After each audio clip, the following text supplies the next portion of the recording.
Muy contentos y satisfechos de poder seguir dándole prosecución, dándole entrega a este programa de verdades eternas, con las verdades que nuestro Dios ha venido mostrando a cada uno de nosotros a través de su palabra. En esta oportunidad nos va a tocar reflexionar, inspirarnos en el Salmo 73.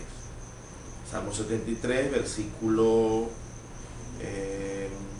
23. Vamos allí a tomar algunos versículos que nos van a servir de inspiración y lo vamos a tomar a su consideración para este tema de verdades eternas. Y con todo y esto se llama el título de este tema que queremos desarrollar. Y con todo y esto. Y leemos la palabra del Señor. Dice el Salmo 73, versículo 23. Con todo, yo siempre estuve contigo. Me tomaste de la mano derecha, me has guiado según tu consejo, y después me recibirás en gloria. ¿A quién tengo yo en los cielos sino a ti? Fuera de ti nada deseo en la tierra. Mi carne y mi corazón desfallecen, mas la roca de mi corazón, mi porción es Dios para siempre. El libro de los Salmos es un legado que toda la raza humana tiene a su consideración, porque en los Salmos refleja las experiencias vividas de hombres devotos de Dios. En los Salmos vemos que el corazón del hombre le habla a Dios. En los Salmos vemos una inteligencia existencial de reconocer a Dios, a un ser supremo, y al mismo tiempo de combinar la inteligencia intrapersonal para dejar una huella de esas experiencias. Los Salmos se han convertido en documentos de mucha reflexión para nosotros los que creemos en Jesucristo y en Dios, por supuesto. Aquí vemos en esta oportunidad al salmista Asaf, dejándonos una reflexión muy interesante, donde él ve un panorama oscuro en muchas direcciones. Si tomamos algunos versículos del Salmo, este Salmo tiene 28 versículos, y desde el principio comienzan a narrar el salmista Asaf una crisis que él, al resumir toda esa circunstancia vivida, él termina diciendo, y con esta palabra clave queremos dejarte la reflexión, y con todo y esto, primero, él en el versículo 2 refleja debilidad. Y en cuanto a mí, casi se deslizaron mis pies, por poco rebalaron mis pasos. Vemos aquí claramente que el salmista estaba pasando por un momento de debilidad. En el camino del Señor nos va a tocar vivir grandes tentaciones, nos va a tocar vivir grandes dificultades.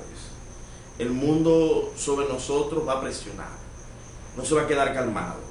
Satanás no está atado. Satanás anda como león rugiente buscando a quien devorar. Y se puede aprovechar de cualquier circunstancia de debilidad de nosotros para ganar ventaja. Aquí el salmista estaba reflejando que estaba en una situación de debilidad. Sentía que los malos prosperaban y los justos vivían situaciones de dolor. En el versículo 3 dice, porque tuve envidia de los arrogantes viendo la prosperidad de los males. Tuvo envidia de ver cómo los hombres arrogantes, cómo las personas perversas prosperaban más que los justos. También vio en el versículo 5, dice, porque no tienen congojas por su muerte, pues su vigor está entero. No pasan trabajo como los otros mortales, ni son azotados como los demás. Por tanto, la soberbia los corona. Una de las características del hombre que no conoce a Dios es la soberbia. Él veía que personas que no conocían a Dios, además de estar prósperas, hablaban expresiones de soberbia, de orgullo y de altivez. En estos días de proliferación hacia el pecado, vemos que grandes artistas, personajes de la farándula, hacen alarde de sus desviaciones, hacen gala de sus perversiones. El salmista para aquella época también se encontraba sumergido en una debilidad de ánimo, sentía la envidia de ver la prosperidad de los malos, ver la soberbia de otros, veía las circunstancias mundanales, veía la violencia. En el versículo 8 dice, se mofan y hablan con maldad de hacer violencia.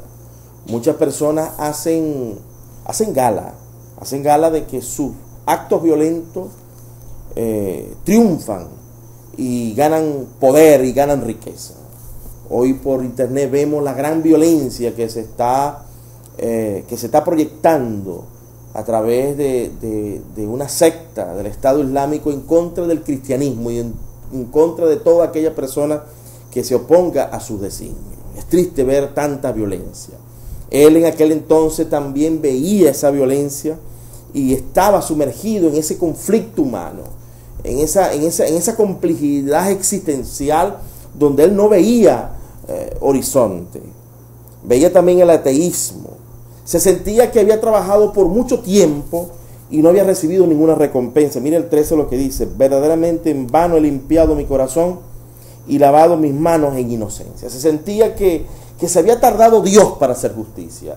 Sentía que en vano él se había educado y se había formado en la disciplina de despreciar el pecado, de desechar la maldad. Se sentía que la recompensa se había tardado demasiado.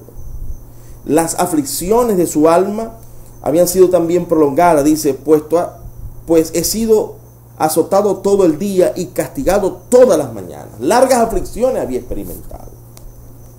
Sigue existiendo una tendencia de huir del sufrimiento para algunos creyentes.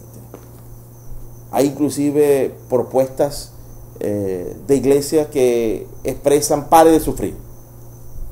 La palabra de Dios y Jesucristo nos enseña claramente que el justo ha de tener momentos difíciles.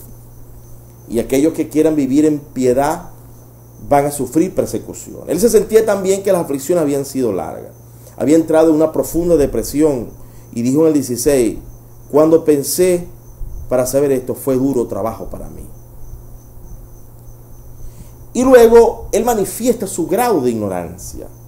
El 21 dice, se llenó de amargura mi corazón y mi corazón sentía punzada. En el 22 dice, tan torpe era yo que no entendía.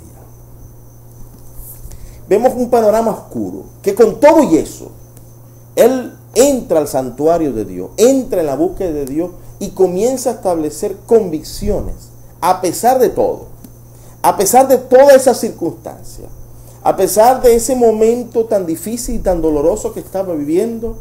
Él, en esa circunstancia, el adorador de Dios, el salmista de Dios, tuvo las convicciones bien claras, y en el versículo que leímos al principio, vemos que él, en medio de esa complejidad existencial, en medio de esa confusión momentánea circunstancial, porque todo hombre justo, toda persona temerosa de Dios pasa por sus dudas. Son dudas no de incredulidad a Dios, son dudas productos de la prueba. No por eso que dudemos somos personas incrédulas. No, somos seres humanos que, movidos los embates de la vida, podemos sentir todas esas circunstancias. Pero el salmista retomó, y con todo y eso, él, primero, con todo, yo siempre estuve contigo. Por muy duras que sean las circunstancias, amado amigo, amada amiga, amado hermano, amada hermana, nosotros tenemos que afianzarnos del Señor. Tenemos que seguir confiando en nuestro Dios. La presencia de Dios está garantizada. Jesucristo dijo, estaré con vosotros todos los días y hasta el fin del mundo. Él, en medio de esa confusión y con todo y eso, con todo y ese panorama difícil que él estaba viviendo y vivió, él dijo, no, Dios y yo estamos ahí. Yo estoy siempre con Dios. Nosotros podemos tener esas dudas, podemos tener esas complejidades, podemos manifestar confusión en un momento dado de nuestra vida cristiana, de nuestra vida devota a Dios, pero con todo y eso, nosotros tenemos que mantenernos con Dios. Con todo y eso, yo siempre estuve contigo. Me tomaste de la mano derecha. A mí me dice mucho cuando el salmista dice, me tomaste de la mano derecha. La mano derecha representa, para aquellos que son diestros, representa la fuerza, representa la voluntad. Cuando Dios nos toma de la mano derecha, nos está tomando y nos está pidiendo que con nuestras mayores destrezas, con nuestras mayores habilidades, sigamos confiando en Dios. Con todo y eso, yo siempre estuve con Dios. Con todo y eso, tenemos que seguir confiando que Dios nos va a tomar de la mano derecha y que todas nuestras fuerzas y que todos nuestros conocimientos tienen que estar puestos a la voluntad y al servicio del Señor. El 24 dice, me has guiado según tu consejo. Hay que seguir creyendo en el consejo de Dios. Hay que seguir creyendo que los consejos bíblicos nunca pasan de moda. La palabra de Dios es eterna. La tendencia actual es quitar los milagros, la grandeza de la palabra de Dios, el consejo divino, por consejos humanos, por consejos que contravienen los principios cristianos. Nosotros tenemos que seguir confiando que el Espíritu Santo en esta fecha actual, en este momento, es capaz de guiarnos, es capaz de ayudarnos, es capaz de orientarnos en medio de cualquier conflicto. Y con todo y eso, Dios nos va a guiar. Dios no rechaza un corazón contrito y humillado. Dios no rechaza un corazón confuso, que en un momento duda, que en un momento de la prueba le tiemblan las piernas. Dios va a estar allí guiando. Me has guiado según tu consejo, después me recibirás en gloria. ¿A quién tengo yo en los cielos sino a ti? Fuera de ti nada deseo en la tierra.